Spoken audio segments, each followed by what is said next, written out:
wagwani mi pipa ndabaramukije amahoro y'Imana yongere kubana namwe bakunzi ba Nuja Entertainment. Ndasubiye kubaramutsa abakunzi b'ikiganiro turashoboye niteka ridasanzwe kongera kubana namwe mu kiganiro nk'iki kidasanzwe cagutse. Ndakwibutsa gukora subscribe go turayikora, urabona ka kengeri ngaha hejuru ya video, hepfo ya video ucibona ko ushobora gukora subscribe kugira ngo uzohora notification vyoroshe kugira uzurabona amakuru tugenda tubaha. Ndasubiye kubaha kaze na karibu mu kiganiro cy'uno munsi kidasanzwe kirimwe amakuru menshi cyane kandi aryoshe nk'ibisanzwe hano mu kiganiro turashoboye.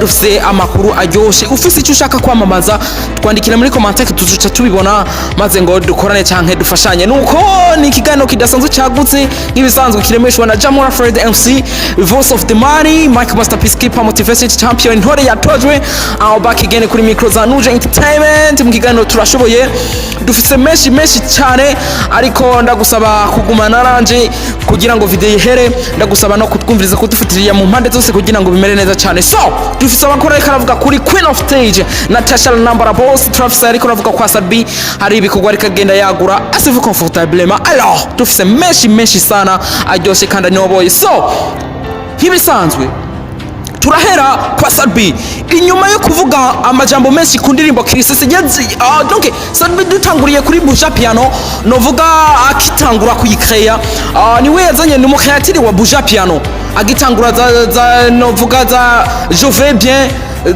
zo yakoranye na Badamu zahigegaye, agitangura kwizizija piano yagiye akora nziza cyane.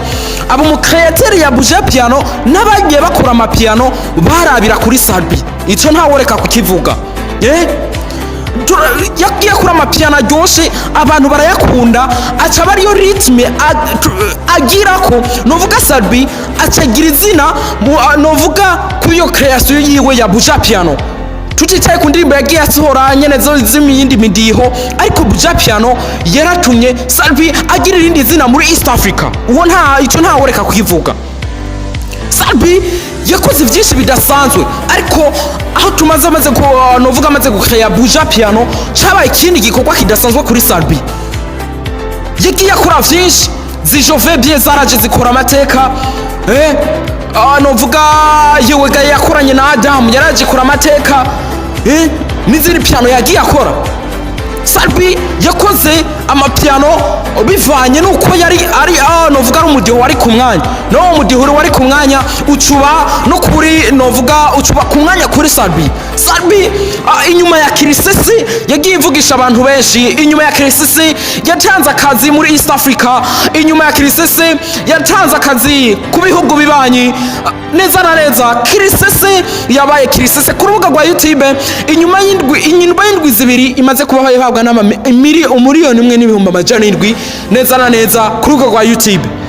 Niyahagarikiye ngaho Kirisese yagiye igiye kuba Muhammadire menshi, mwarabibonye amashu agiye posting, ariko ikidasanzwe ladies and gentlemen, ikidasanzwe nuko agiye kubasohorana remix n'uwiswe Ibra from Tizi from Tanzania from Dar es Salaam.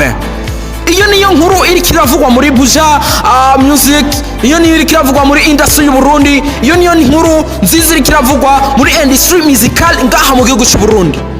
Ibra inyuma yo kuza gukora novuga ubukwe n'umukobwa novuga wo Murundi kazi, yagiye aronka amadire menshi, yarakoze show muri Gera Plaza, ariko ikidasanzwe agiye yakoze remix hamwe n'umuririmbyi adasanzwe hano mu gihugu cy'u Burundi, mwite Sabi Saturama Bafre, mwite King of Empire Avenue, mwite King of Buja Flavor.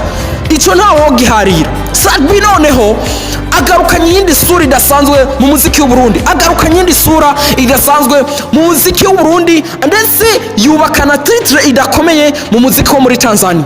Aho yagiye agaruka muri Rane Pass yagiye avuga ati kubera ko abafana mutadushikanye muri Trace Award nta ruhara bari babigizemwo, ariko no mwaka wallahi tuzoja muri Trace Award, I promise tuzoja muri Trace Award.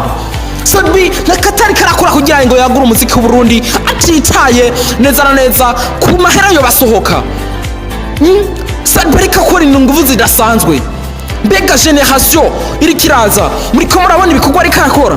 nimwogereho nimumurabireho maze namwe mugira izina ridasanzwe. King Salbi turamukeje ku ndirimbo nziza yakoze Christ Surana kirikira Muhammad Zina mesirikira Muhammad opportunity mesho gukorana n'abarinzi bakomeye muri East Africa. Indirimbo vuba bamaze kuba banashanga challenge, indirimbo yakoranye n'Ngwiswe Ibra kuva mu gihugu ca Tanzania.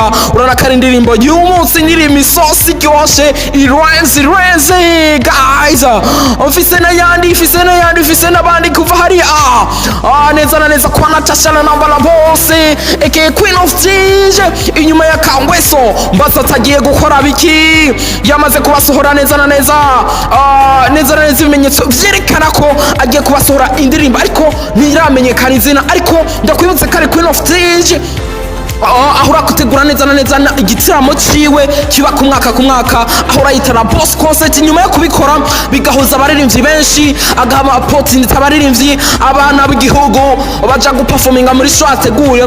Yakoze vyinshi twabigaruka ko tubimare kuko yatwaye ama award menshi hariya mu gihugu ca Uganda, yatwaye ama award menshi yagiye akorera hariya hanze y'igihugu, ariko agiye kugaruka kuri wa muziki mwiza wiwe dusanzwe tumenyereye. Natasha agiye kugaruka mu isura idasanzwe, Natasha agiye kugaruka mu yindi sura idasanzwe mu muziki w'u Burundi. Ndakubwira wo kari Queen of Bulsha Flavor ubu ntago biharira kubikorwa akora ama video meza ama audio meza mu mastering meza, tumukenzo no mu façon adasanzwe no mwegema adasanzwe. Reka namushye muri paka yabigeme gukora renze ni Natasha Burundi ariko akora ibintu bidasanzwe. Iyi ni Nuja Entertainment, iki ni kiganiro turashoboye. Ndagushimira wowe mukunzi wa Nuja Entertainment, ndagushimira mukunzi w'ikiganiro turashoboye, ndagushimira mukunzi wa Jamal Fred MC atamwebwe ntatwebwe. Ndabashimira ko mwanteza amatwi. Intererano yanyu cyangwa icyumviro shira muri commentaire, ushaka icyo twamamaza turahari ku bwanyu. Iyi ni Nuja Entertainment, ndabashimiye cyane kuba mwankurikiranye.